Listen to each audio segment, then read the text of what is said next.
Many House and Senate Democrats are shaken by the president's poor performance at the debate and by published reports that he has had trouble remembering things, has lost his train of thought recently, frailty on several occasions in recent weeks.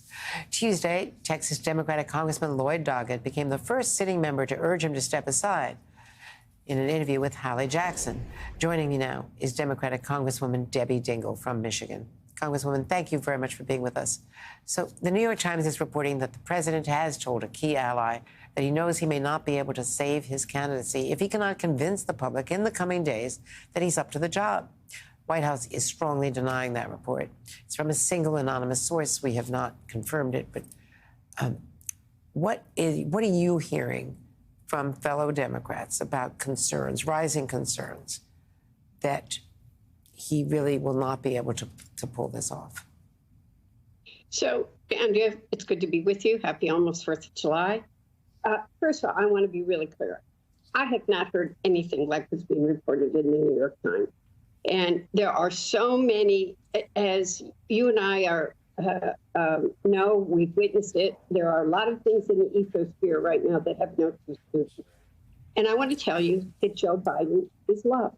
He is beloved by the Democrats. As a president, he has been effective. He has gotten things done. We have gotten more policy that has helped the working families, put people over politics in the last 4 years than you've seen in decades. But they're also worried about our democracy. And I think even coming on top of SCOTUS this week, that they want to make sure that the person that we need to win in November will win. And as my former colleague from Florida just said, there's one person that can do this. And President Biden has got to go out there and on a sustained basis show he has the stamina and can do the job.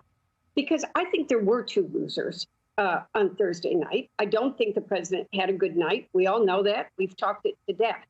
But we don't talk about, nor is anybody calling for Donald Trump to resign.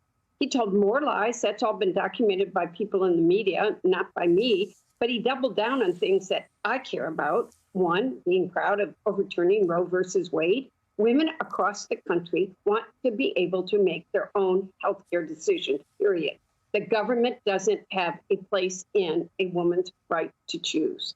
He doubled down on January 6th being okay. I mean, he doubled down on giving his billionaire friends a tax cut. And we need to be talking about that. And then the SCOTUS decision, the Supreme Court decision on Monday, has people scared to death about what could happen to this country.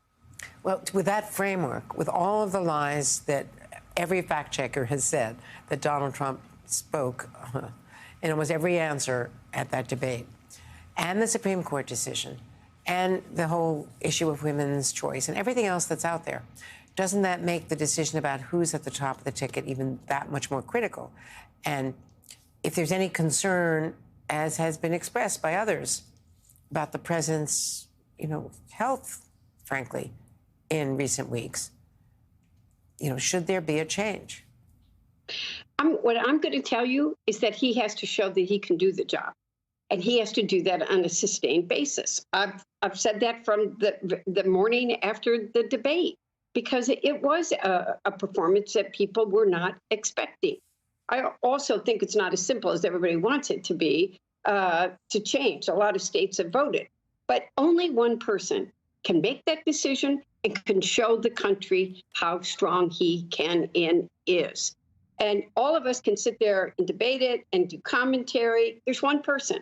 And, one of my colleagues said to me, you can talk about Donald Trump all you want, but there is only one person that they're going to hear, they're going to watch, and they're going to see. And he does not have a lot of time. He's got to, I've said this, he's got to show all the country, the American people. He's got to talk to the American people. By the way, I have respect about the donor class. The donor class I want to see him talk to the American people, the working men and women of this country, and tell them why he can do the job and what he's going to deliver, and that he's got the stamina to do it. And I got in trouble for saying one news interview isn't going to do it. It's not. It's sustained. So one interview, and it's not going to be live. It's going to be taped. and could be edited, will be edited. But what more does he have to do? Does he have to do, as you were pointing out, more frequently, sooner? There's a news conference at the end of the NATO summit, but do you think the president has to show it more frequently on a regular basis that he is available, taking questions, and not on the teleprompter? He's got to be out there. He's got to be, Joe Biden at his best is when he's with people. I've always said that. I love this man. I have known him. He and Jill got married when John and I got married. This man has been, at some of my worst moments, when John died, he was there. When John almost died, he was there. I know what a strong man he is. Right now, he's got to show people, he's got to show the American people that he can do this job. And he can't be wrapped in bubble right now. And I would say to his advisors, Joe, why? Okay, I will say this. He should have called Hakeem and Chuck Schumer on Friday. Nobody else can do these. He has to do it. But right now, the people that matter the most are the American people. That's who wants to see the Joe Biden that's delivered for them, and the Joe Biden we know and have loved for decades. And to that point, is it troubling to you that even in some small gatherings with contributors, that he's using a teleprompter, that he's used a teleprompter yesterday when he went to the emergency management office? He is not ad-libbing. He's not impromptu as much as previous presidents have been. Andrea, I think look, he's got to show the American people he's up to this job. But I'm also going to tell you that we are all human. And right now, that man has more cameras and photographs and everybody he's under a microscope of the whatever. And we all make mistakes. So I do know he's heavy. I'm told, I talked to some people that were at the bill signing yesterday for Parkinson's, and that they were in tears. They signed a bill on Parkinson's. Jennifer Wexton was there. She was only diagnosed a year ago. The human side of him that I know, the one that is so compassionate and caring and a fighter, that he was Joe Biden. So that, he's got to show the American people that's who he is. And that, quite frankly, those that say the after debate may have been worse than the debate, I think I'm beginning to agree with them. Right now, people just need to see the Joe Biden I know and have known, and that his stamina is there. And you're expressing what a lot of Democrats feel, honoring the legacy, honoring the compassion. I love this man. And feeling sad about this moment, if this, in fact, is a critical moment, and that remains to be seen. One more thing.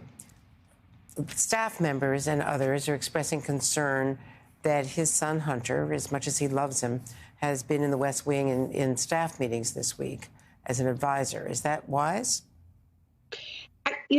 I don't know the facts on that. I don't know what the meetings are. I think, I've lived in that glass bowl for a long time. You have to know that people are watching every single move. And right now, you're being watched even more. So you've got to be smart about every single thing that is happening. Congresswoman Debbie Dingell, thank you very much, as always. Thank you.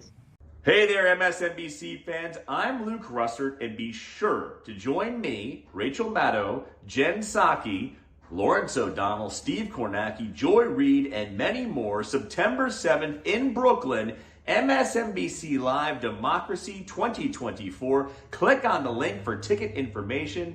We will see you there.